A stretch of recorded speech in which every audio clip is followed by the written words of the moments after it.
It's 10 a.m. and it's -3 degrees. There's actual ice on the window. There's a helicopter like patrolling the area. We have to go up this narrow staircase. This is very small. Chock full of information, that man.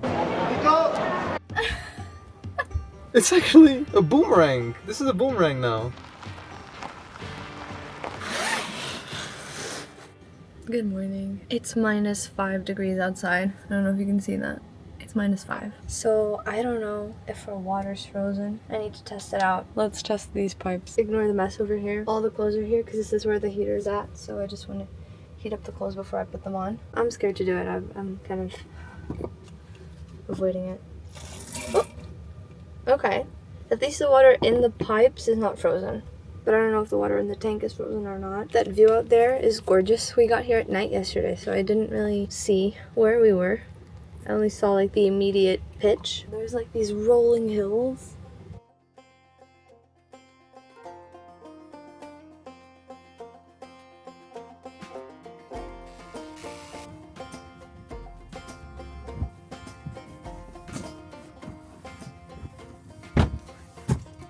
It's time to see how bad the frost is on these back windows. There's actual ice on the window. Yeah, that's proper ice on the inside of our window. Okay, so currently it's 10 a.m. and it's -3 degrees. We've had this heater on for about, I don't know, how long, honey? 2 hours? 2 hours it's been on. Yeah, so I'm gonna turn it off now. We're also planning on leaving right now, so I'm gonna go in the front, set up our suspension and start the van.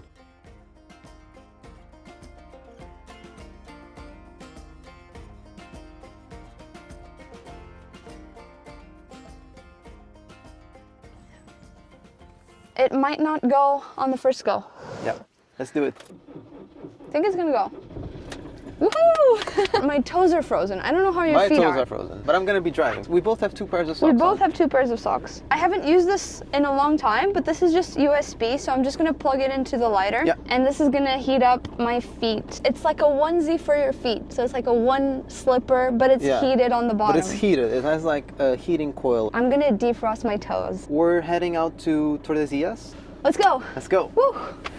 So we just left the municipal parking where we slept. The fill-up station / dumping station. It had like this weird elevation. It looked like it was broken. Cracked. Yeah, it looked like it was a slab that was cracked in half. So we weren't able to use it. The sun is shining, which is perfect to defrost. This place is really beautiful because it's just like these rolling fields and hills. Some of them are like grassy like this, some of them are dirt hills, and it's absolutely gorgeous. Very, very nice view to wake up to this morning. There's a lot of bikes because there's a special event.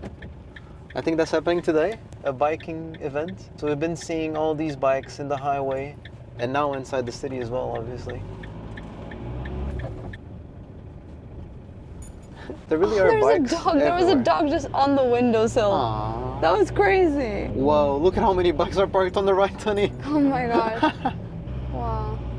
Wow. On the left too, look. Yeah, everywhere. All of the bikers are here. They're all going out to eat. It's a spot. Good enough for us? Yeah. Oh, it's so cold. These side streets that are always in the shades. Like it's so freezing cold. It's freezing cold right now.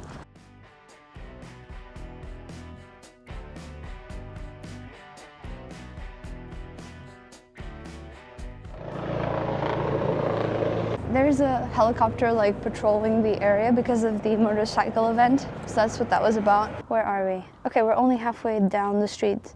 So we need to keep going. Keep going, yeah. And we're gonna go through the Plaza Mayor. Smells good.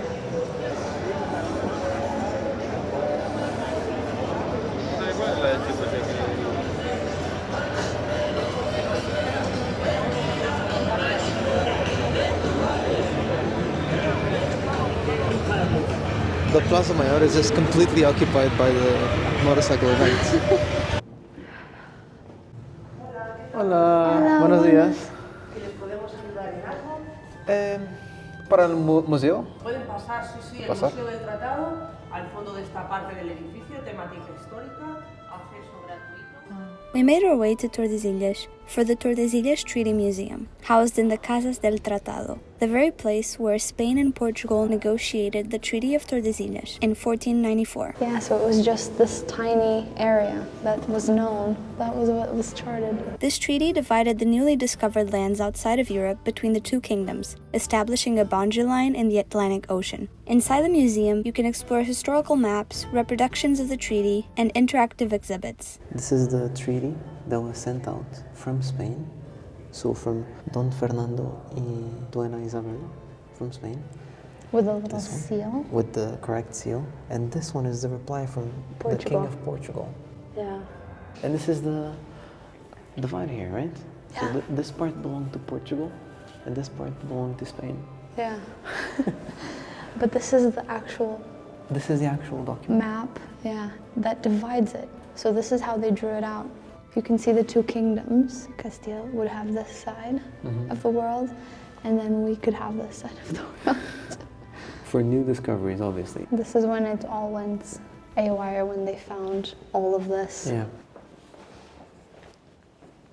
Okay, so it appears that sugarcane and coffee were brought over to the New World, and these are the products that were found and brought over from the New World.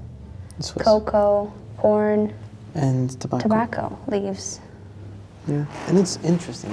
Isn't there coffee in South America? Yeah, but I guess it was brought over to South America. So they have this set up as like a suggestion of what it might have looked like because it was done in this room. So you have all of the people drafting and negotiating the contract. You have maps and compasses and seals setting the vibe of, or the picture of what it would have looked like to be here and spy on this meeting. In March of 1494, the representatives of John II of Portugal and of the Catholic monarchs were in Tordesillas to establish an agreement to demarcate their fields of action and maintain peace between their kingdoms. Basically, they didn't want to step on each other's toes. They wanted to conquer new lands and discover the world, but not make enemies between themselves. John II from Setúbal, Portugal, constantly exchanging messages with his ambassadors, and the Catholic monarchs from Medina del Campo y Tordesillas, setting the guidelines for the negotiations, but without revealing their great secret for fear of Portuguese spies, that they were only granting Portugal rights to the sea, tried to screw them over. Funny. Very interesting. So cool, and so warm in here. You were right next to the heater, by the way. Oh, that's why. Definitely don't miss it if you're coming to Tordesillas. This is free. There's an audio tour, but it's in Spanish. But everything's translated on the wall, so it's really self-explanatory and it's really nice. Look at the church. The church is so pretty as well. There's an open door, but I think we might be able to go inside and check it out. Hola, muy buenas. Hola, Mara. Esto es un museo de arte sacro. Y la iglesia donde estáis ahora mismo fue la parroquia de Juana I de Castilla, popularmente conocida como Juana la Loca. Ella llegó aquí a Tordesillas cuando tenía 30 años de edad, pero murió de 76. Estuvo 46 años en este pueblo recluida, más de la mitad de su vida. Y durante 46 años esta iglesia fue su parroquia. El palacio donde ella estuvo recluida en el siglo XVIII desapareció. No lo busquéis, que no lo vais a encontrar. En el centro de la capilla veréis que hay un gran sepulcro de alabastro. Es de don Pedro de Alderete, el fundador de esta capilla, comendador de la Orden de Santiago, 1550. Wow, wow, wow. A skull serving as a pillow. Yeah. How cool is that? Just the amount of carving work. And he's also wearing full armor, and it looks like he had a sword, but it broke off. The sword broke. He's laying on two pillows, and it looks like he's laying on it. And there's tassels on the pillows. Here's the helmet as well. So I think these have been brought over from different places and then put together into this one big altar. And there's Christ at the top, and he's looking down at you. And I want you to experience this. Standing here and looking up, he's looking over you. It's a really interesting feeling it evokes, isn't it?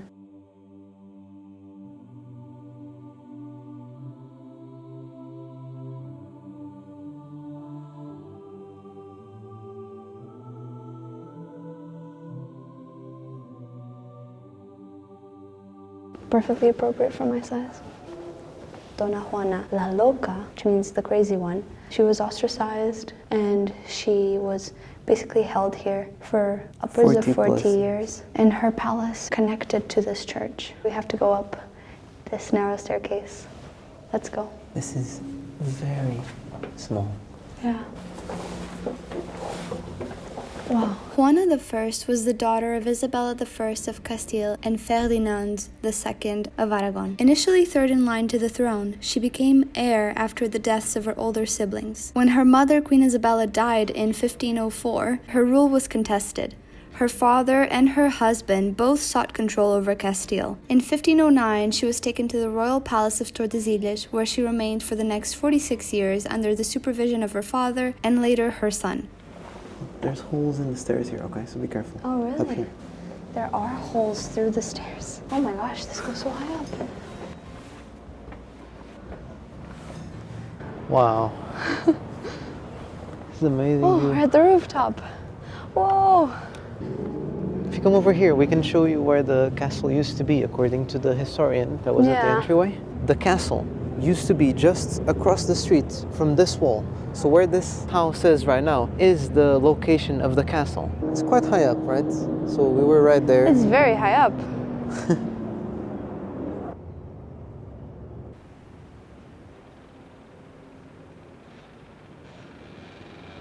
Filming the guys on the canoes. Nice. They're like racing, aren't they?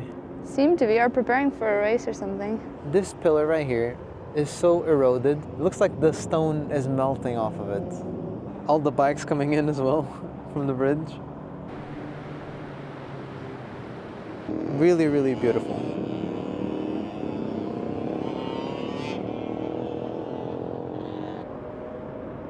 The tower next to this tower, there's another stork nest with more storks in it. Oh yeah, 2 storks.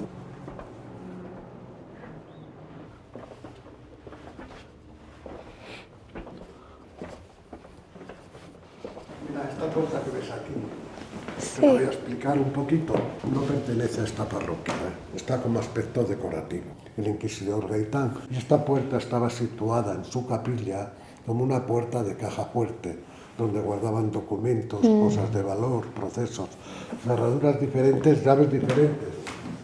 Lo más interesante de la puerta es que tiene aquí el sello grabado de la Inquisición. Ah, sí. Rama de olivo a la izquierda, cruz en el centro y espada a la derecha. Ese es el sello, todos los documentos de la Inquisición llevan ese sello. Gracias. Gracias. It Wow. was really, really interesting. Chock full of information, that man, and definitely, like, if you come here, try and get him to Get him explain stuff get to him you. to talk to you. If it's not very busy, I'm sure he'll be able to, and Yeah. he's more than happy to. He's more than happy to. Yeah. So, yeah, now we're just gonna head to the car, and we're gonna go to Valladolid. We need to do some food shopping, Yeah. and Rico's been really wanting to go to a Spanish mall. We haven't been yet. Just want to see the difference between a Portuguese and a Spanish mall. Yeah, and I'm sure it's gonna be a fun afternoon Yeah. of a different kind. For the Egyptians, normally when you see the sun going through the sky and then it goes down into the underworld and there's a kind of great fight with a demon and then it comes back up again. And human beings are intimately bound up with this struggle.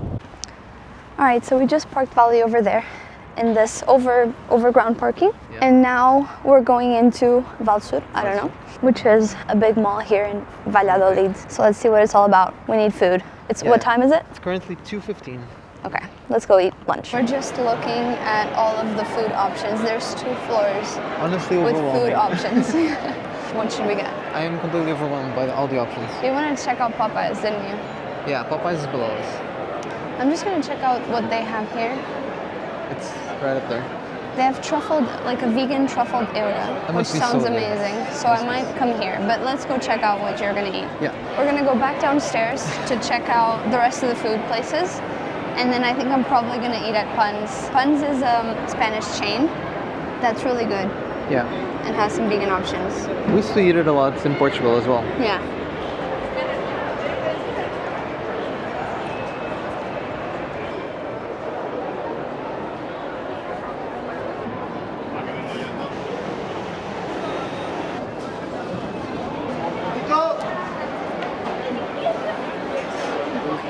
So what have you got there? So we have the cheesy menu. Has some cheesy fries and a cheesy burger.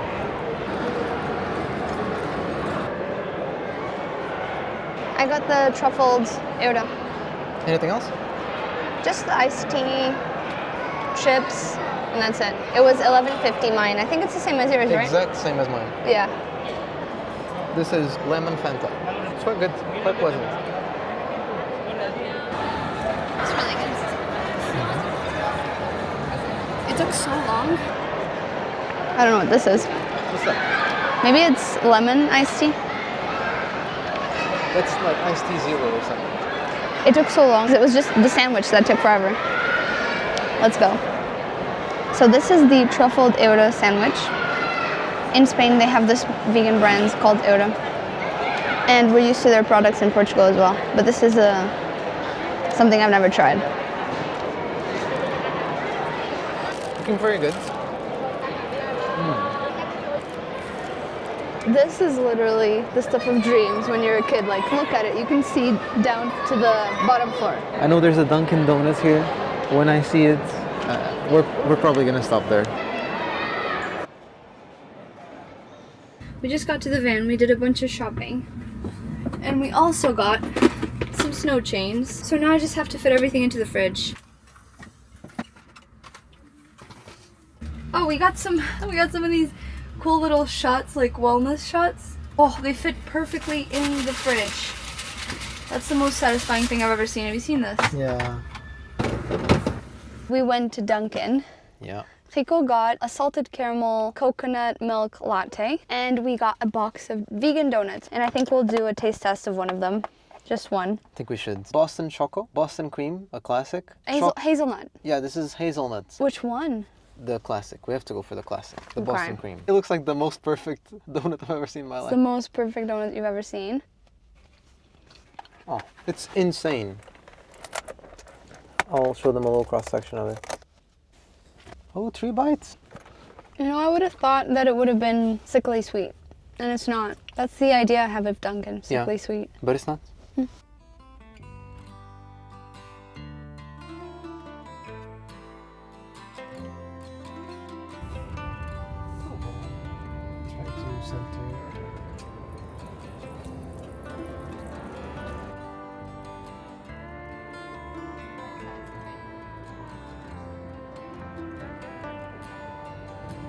So you just come in and you drive straight into this section to dump your gray and fill up your fresh water. And then you have this whole area to park.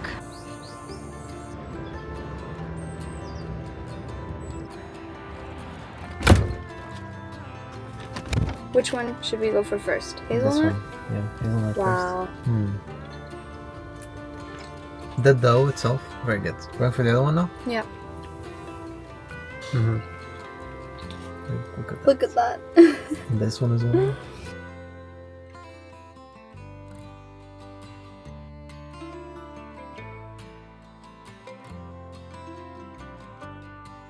The pillow froze in an arch. It's like frozen in an arch. This is a memory foam pillow. It's actually a boomerang. This is a boomerang now. The temperature really affects the memory foam. I didn't expect that. I'm not really being able to put it back I know. in place. This is mine. Don't worry. This Oh, one's it's mine. here. There's no problem actually. This park up spot is actually really well upkept. I think the only downside is that our back doors, if we open them right now, we would be facing the highway. You get like some whoosh. Some sounds. vibrations every once in a while as well. But it's pretty good, honestly. It's not too intense. So we're gonna sign off here, guys. Next week we're gonna be exploring Burgos and onwards, trying to get to the north of Spain. Hopefully better climates than we're experiencing right now. I think today it's gonna be -4 degrees. -4 is what it's gonna go down to. -4. It's 1 degree better than yesterday, so that's good. That's a plus already. We're already making progress there. Making progress. So don't forget to join us next week Subscribe if you haven't yet. and like and comment. Bye! Bye!